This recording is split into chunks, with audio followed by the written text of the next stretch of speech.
Friends, కొన్నేళ్ల క్రితం టాలీవుడ్ లో 100 కోట్ల సినిమా అంటేనే గగనంగా చూసేవారు. కానీ director SS Rajamouli, hero Ram Charan Tej కలిసి తీసిన మగధీర సినిమా 100 కోట్లు వసూలు చేసింది. ఆ తర్వాత మరికొన్ని సినిమాలు ఆ క్లబ్ లో చేరాయి. ఇండియన్ మూవీస్ కి బాలీవుడ్ ఇండస్ట్రీనే బాస్ అనుకుంటున్న రోజుల్లో బాహుబలి పార్ట్ 1 వచ్చింది. 2 కాదు 3 కాదు, ఏకంగా 600 కోట్ల వసూలు రాబట్టి అందరినీ షాక్ కి గురి చేసింది. ఇక ఆ సినిమా ఇచ్చిన హైప్ తో బాహుబలి 2 ఏకంగా 1800 కోట్లు వసూలు చేసి ట్రెండ్ ని సెట్ చేసింది. మన ఇండస్ట్రీని బిఫోర్ బాహుబలి, ఆఫ్టర్ బాహుబలి అనే స్థాయికి తీసుకెళ్లింది బాహుబలి 2.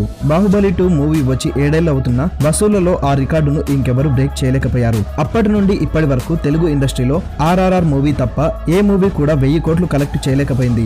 ఇండియాలో షారుఖ్ ఖాన్ తర్వాత 2 సార్లు 1000 కోట్ల మార్కును అందుకున్న హీరోగా ప్రభాస్ నిలిచారు. త్వరలో రానున్న సలార్ 2, కల్కి 2, స్పిరిట్ మూవీ కూడా ఈజీగా 1000 కోట్లు కలెక్ట్ చేస్తాయని అభిమానులు అంచనా వేస్తున్నారు. మరి మీరు ఏ సినిమా టాలీవుడ్ లో 1000 కోట్లు కలెక్ట్ చేస్తుందో కామెంట్ చేసి చెప్పండి.